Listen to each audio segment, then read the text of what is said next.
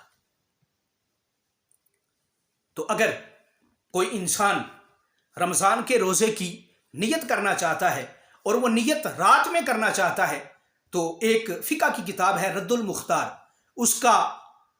اس کی جلد نمبر 3 ہے اور اس کا صفحہ نمبر 332 ہے۔ اس میں یہ درج ہے کہ اگر کوئی انسان رمضان کے روزے کی نیت شام کو کرنا چاہتا ہے، رات کو کرنا چاہتا ہے، تو پھر یہ الفاظ استعمال کرے گا۔ وہ الفاظ کیا ہیں؟ وہ الفاظ یہ ہیں: نویت ان اصوم للہ تعالی من فرض رمضان ھذا، کہ میں اس فرض رمضان کے روزے کی نیت اللہ تبارک و تعالی کی رضا کے لیے کرتا ہوں، یا میں نے اس فرض رمضان کے روزے کی نیت اللہ تبارک و تعالی کی رضا کے لیے کی، یا میں اللہ تبارک و تعالی کی رضا کے لیے رمضان کے روزے کی نیت کرتا ہوں۔ یہ رات میں نیت کا طریقہ ہے۔